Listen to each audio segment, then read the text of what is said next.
Toutes nos excuses pour ces quelques minutes de retard enregistrés dans le démarrage de cette édition. Mesdames, Messieurs, bonsoir et bienvenue dans le 20h d'ITV. Voici les titres. Le groupe parlementaire Liberté et Démocratie tente une action pour la mise à jour du règlement intérieur de l'Assemblée nationale. Les députés libéraux ont déposé une proposition de loi organique sur la table du président de l'Assemblée nationale pour restaurer les dispositions liées au Premier ministre dans le règlement intérieur et permettre à Ousmane Sonko de faire sa déclaration de politique générale dans les meilleurs délais. Et puis la Direction générale des impôts et des domaines a présenté ce matin le dispositif du prélèvement de conformité fiscale, une initiative de l'administration fiscale visant à encourager la formalisation et la conformité des opérateurs économiques à la législation fiscale. L'objectif est d'informer et de sensibiliser les acteurs concernés pour une meilleure implication. Koloban change de visage, les rues sont désencombrées, la circulation des véhicules et des personnes s'est améliorée, les habitants se réjouissent des opérations de déguerpissement des occupants de la voie publique et demandent aux autorités administratives d'assurer un suivi rigoureux et de trouver des solutions alternatives pour les commerçants déguerpis. Et puis, comme tous les mercredis, la rédaction vous propose la rubrique Découverte. Elle nous mène ce soir à Kafountine, dans le département de Bignona, dans l'île de Boko. Les habitants de cette localité font plusieurs heures en pirogue pour s'approvisionner en eau.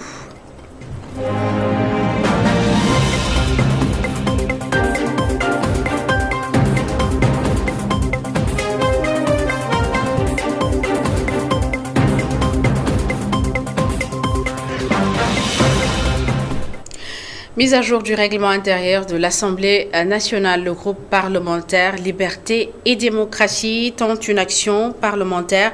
Des députés du groupe parlementaire ont déposé une proposition de loi organique sur la table du président de l'Assemblée nationale. C'est pour, selon eux, restaurer les dispositions liées au Premier ministre dans le règlement intérieur et lui permettre de faire sa déclaration de politique générale dans les meilleurs délais. Rappelez que le Premier ministre Ousmane Sonko a menacé de faire sa déclaration de politique générale devant une assemblée constituée du peuple sénégalais et d'un jury constitué d'universitaires et d'acteurs apolitiques si les dispositions relatives au Premier ministre ne sont pas réinscrites dans le règlement intérieur. Et puis, je vous le disais tout de suite, la Direction générale des impôts et des domaines a présenté ce matin le dispositif du prélèvement de conformité fiscale. L'objectif est d'informer et de sensibiliser les acteurs concernés sur les enjeux. Le prélèvement de conformité fiscale est une initiative de l'administration fiscale visant à encourager la formalisation et la conformité des opérateurs économiques à la législation fiscale. Aminata Kor. Formaliser les opérateurs économiques, lutter contre la fraude et respecter les déclaratives des opérateurs économiques, tels sont les objectifs du PCF, prélèvement de conformité fiscale. Il s'agit d'un dispositif mis en place par la Direction générale des impôts et des domaines et la Direction générale des douanes. Le prélèvement de conformité fiscale, comme son nom peut l'indiquer, est un dispositif que la Direction générale des impôts et des domaines et la Direction générale des douanes ont mis en place de sorte à pouvoir vérifier que les acteurs qui procèdent à des opérations d'importation sont à jour vis-à-vis de leurs différentes obligations fiscales. Concernant le champ d'application du dispositif, certains produits sont exemptés de ce prélèvement. Il s'agit des produits de première nécessité, des véhicules automobiles et des marchandises dont la valeur en douane ne dépasse pas 10 millions de francs CFA. Le PCF en fait couvre les biens qui sont mis à la consommation en général. Donc c'est l'ensemble des biens qui peuvent faire l'objet d'importation, mais dans la mise en pratique, on a pris le soin d'exclure quand même certains biens. C'est le cas notamment des biens de première nécessité qui sont exclus de ce dispositif-là. C'est également le cas des véhicules automobiles qui ne sont pas concernés par le contrôle à travers le dispositif du PCF.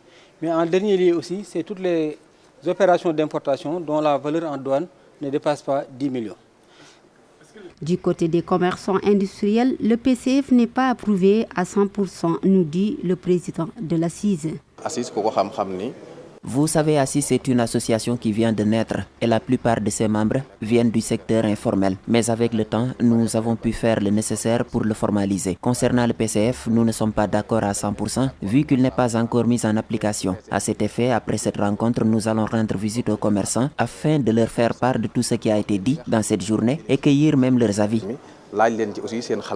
Face aux nombreuses contraintes liées à la fiscalité, le PCF est mis en place par les acteurs de l'économie afin de régulariser le secteur et ses activités.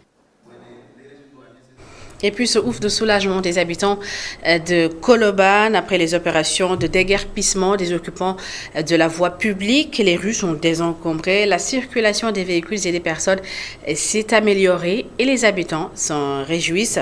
Colobane a donc un nouveau visage. Il demande toutefois aux autorités d'assurer un suivi rigoureux et de trouver des solutions alternatives pour les marchands ambulants qui ont été déguerpis. Reportage à Colobane, Khadija Tounda Diouf.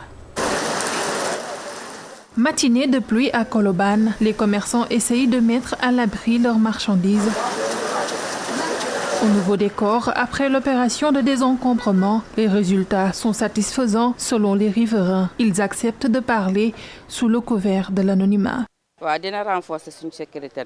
Ça va renforcer notre sécurité parce que nous n'avions même plus où mettre les pieds sur nos routes. Et les vendeurs qui occupaient les routes s'énervaient dès que tes pieds touchaient leurs marchandises. Cette opération de déguerpissement est arrivée au bon moment. Le déguerpissement était la meilleure des solutions. Nous n'avions même plus où passer.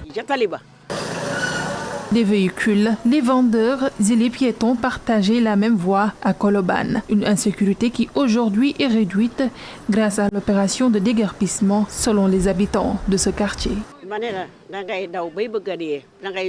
C'était difficile de circuler à Colobane. On partageait la route avec les véhicules, les deux roues et les vendeurs qui s'y ajoutaient. C'était un vrai problème de sortir, mais c'est fini maintenant. Colobane affiche un nouveau visage. Les habitants du quartier ne cachent pas leur satisfaction. Ils demandent aux autorités de faire le suivi pour éviter à nouveau le désordre.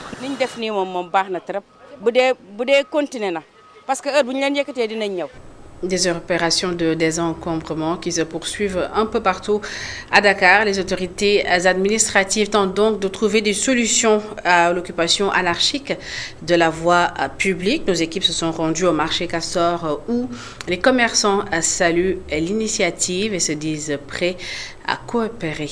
Fatimata Bintouba. En pleine discussion avec son client, Nazir Touré suit de très près les opérations de désencombrement. Il estime une compassion envers les déguerpis. C'est très dur, nous sommes tous des commerçants. En plus, ils sont des chefs de famille. Les autorités doivent d'abord trouver où loger les marchands avant de les déguerpir. Idriss Ba, derrière son comptoir, approuve cette démarche. Pour lui, il est temps que l'on organise notre pays. On doit ensemble trouver des solutions parce que l'occupation de la voie n'est pas normale. Donc il faut mettre nos intérêts personnels de côté. Mansour Touré vient à peine de décharger ses fruits destinés à la vente. Conscient de l'occupation de la voie publique, il interpelle les autorités pour plus de clémence. Nous savons que l'occupation des trottoirs n'est pas du tout normale. Néanmoins, nous n'avons pas le choix parce que tout le monde ne peut pas avoir une boutique. À l'État de trouver des solutions. Les bulldozers continuent le travail pour lutter contre l'occupation anarchique de la voie publique. Après le marché de Colobane, les commerçants au marché Castor attendent leur tour.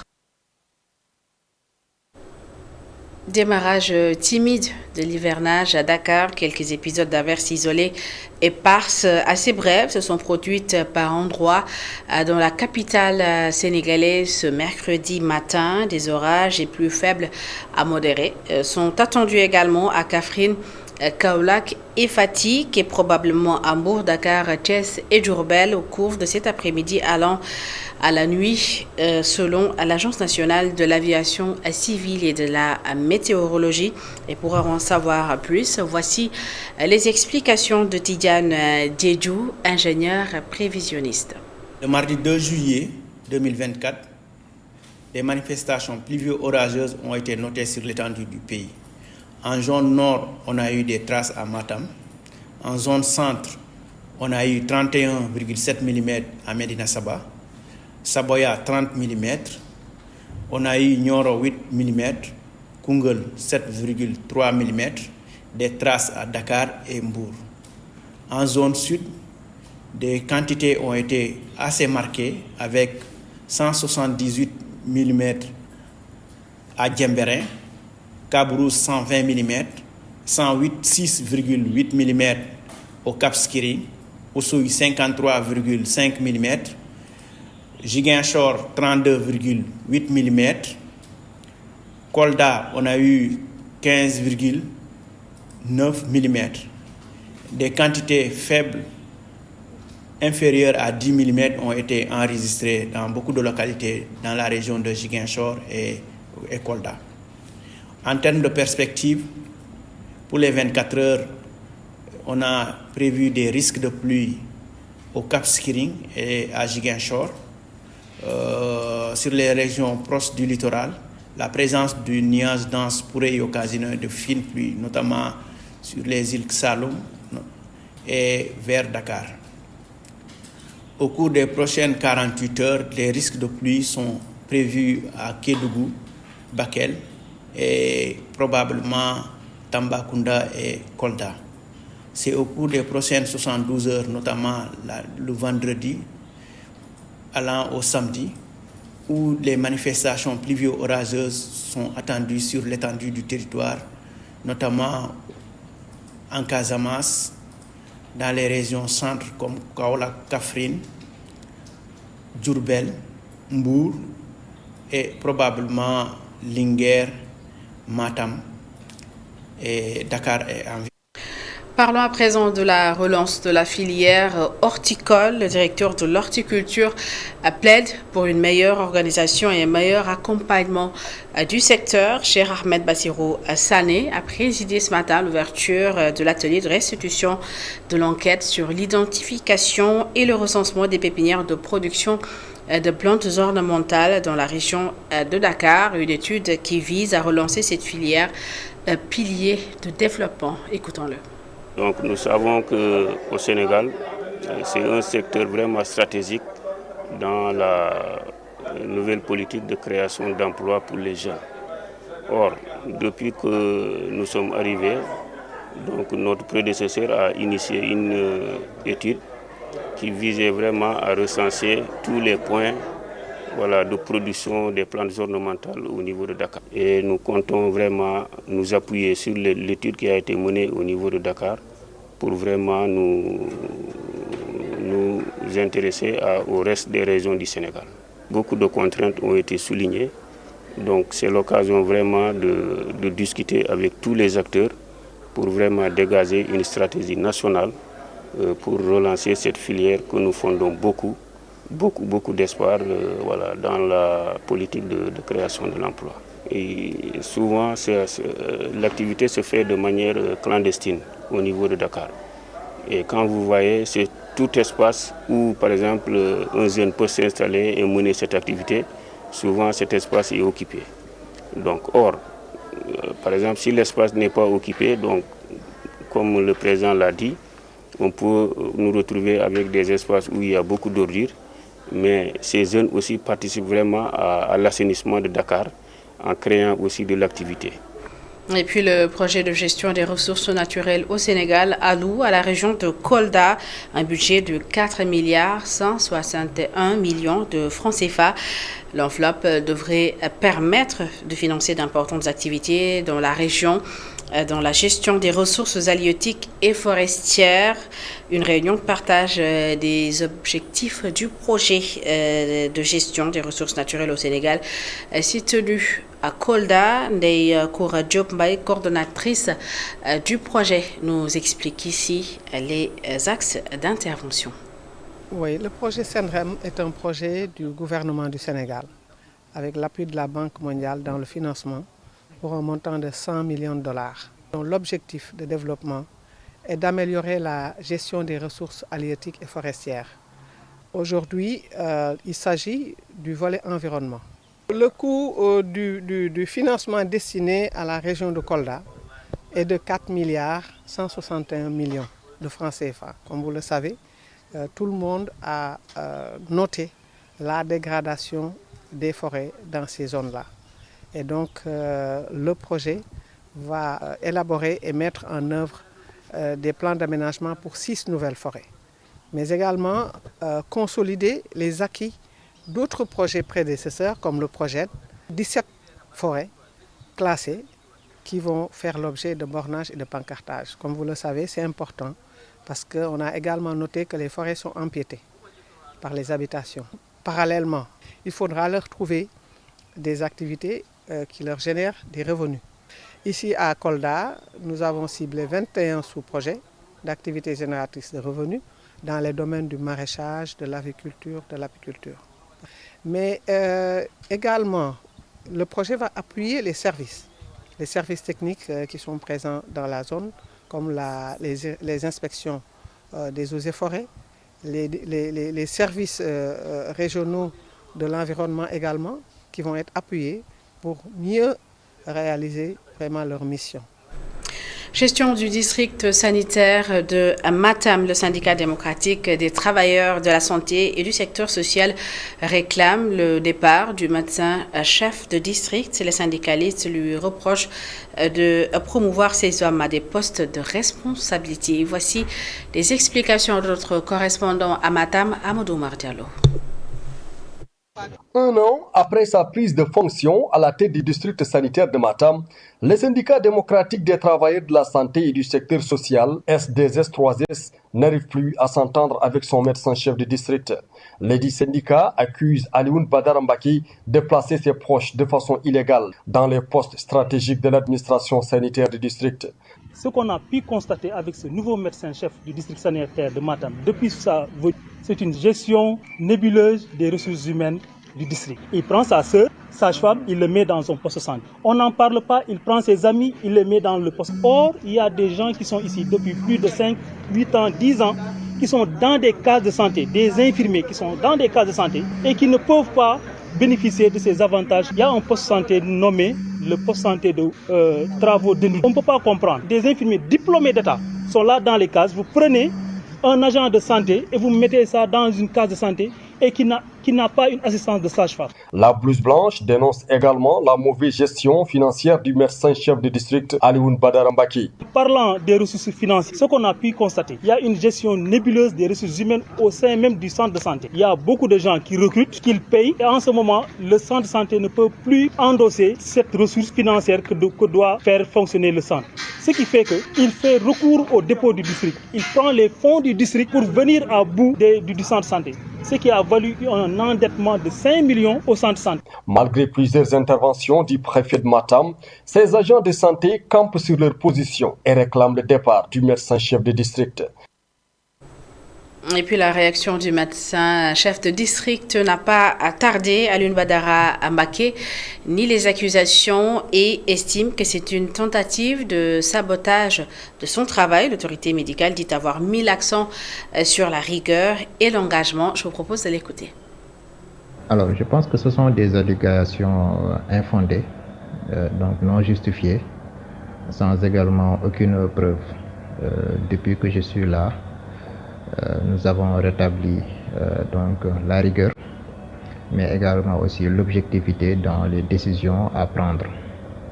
Et c'est pour cela que pour qu'un prestataire puisse être affecté dans un poste de santé ou bien dans une autre structure de santé, il en va de soi qu'il y a une évaluation sur la performance de ce prestataire-là, mais également sur son sérieux et l'abnégation au travail.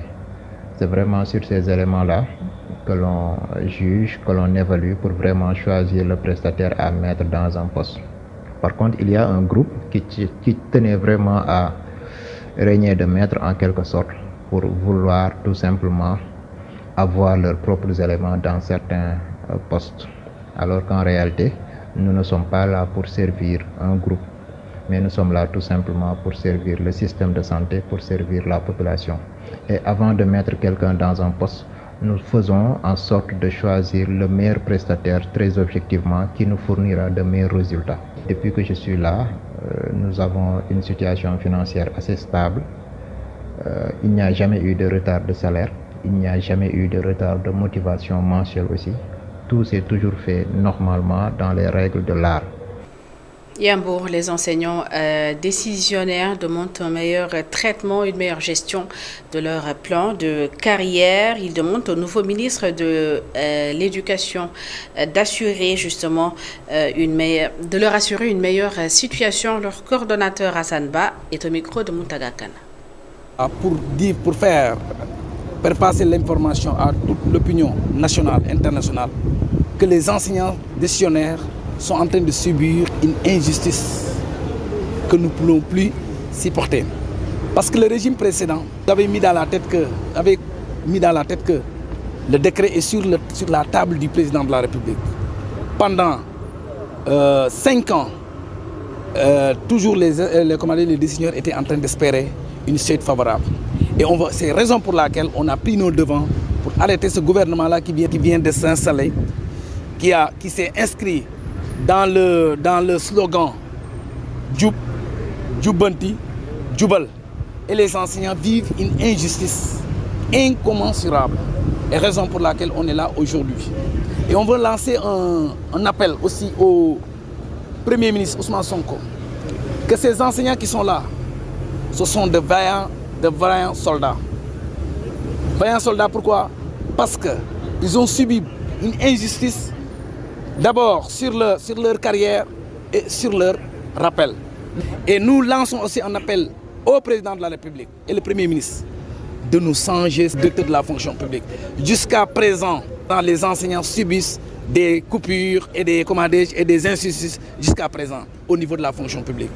Et puis le secteur privé sénégalais en deuil suite au décès ce matin de l'homme d'affaires Abdoulaye Diao, plus connu sous le nom de Baba Diao, le patron de Itok et de Outard Bank, a été emporté par une longue maladie. Le secteur pétrolier sénégalais perd l'un de ses plus grands acteurs.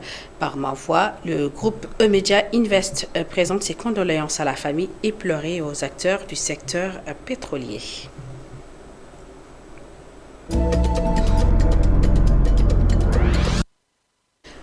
À la découverte de l'île de Boko, nichée au cœur de la commune de Kafountine, c'est dans le département de Bignona. La localité fait face à un manque criard d'eau potable. Les habitants sont contraints parfois de parcourir des centaines de kilomètres pour s'approvisionner en eau. Ils lancent un appel aux nouvelles autorités. Hassan Ba et Daoud Sombo. L'île de Boko, située en Basse-Casamance, fait partie de nombreux villages insulaires de la commune de Kafountine. Malgré sa petite taille, Boko est confronté à de nombreux défis. Les habitants vivent dans la précarité et l'accès à l'eau potable reste un véritable casse-tête.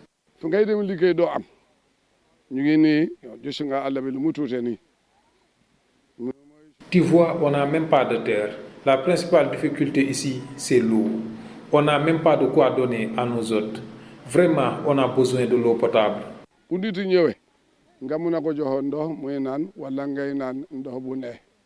Les femmes sont particulièrement touchées par le manque d'eau. Elles doivent se contenter de l'eau de pluie ou prendre des pirogues pour chercher de l'eau sur la terre ferme.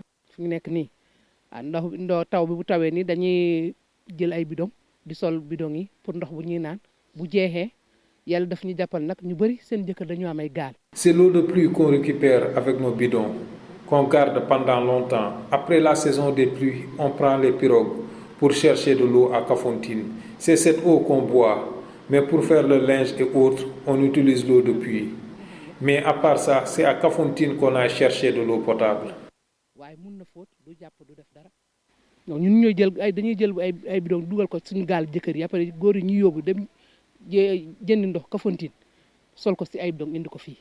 Malgré ces difficultés, la riziculture est l'activité qui permet aux habitants de survivre sur cette île.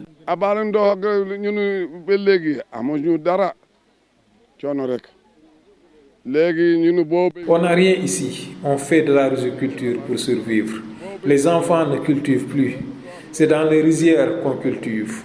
On ne cultive ni le mil, ni le maïs, encore moins l'arachide.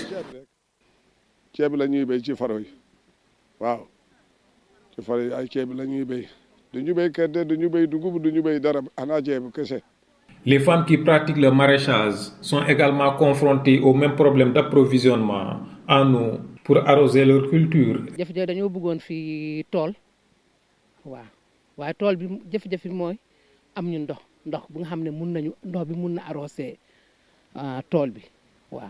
On a un bloc maraîcher, mais la difficulté, c'est encore l'eau pour arroser.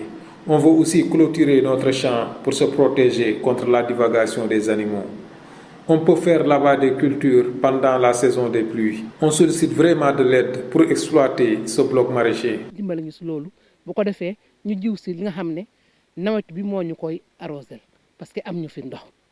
Pour diversifier leurs sources de revenus, elles s'adonnent à la cueillette des huîtres.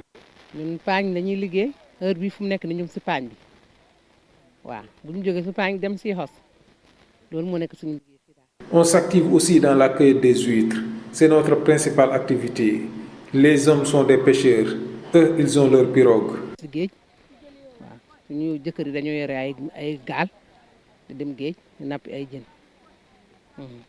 Cependant, le manque de matériel, notamment de petites pirogues, pour se déplacer dans les ballons, reste un obstacle majeur.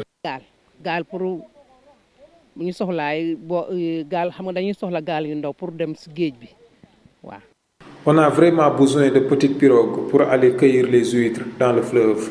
Si tu n'as pas de pirogue, tu ne peux pas travailler correctement. Les femmes gagnent bien leur vie à travers cette activité.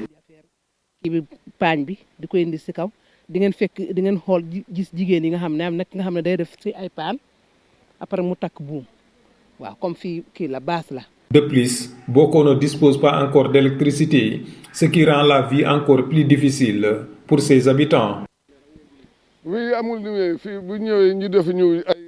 On n'a pas d'électricité.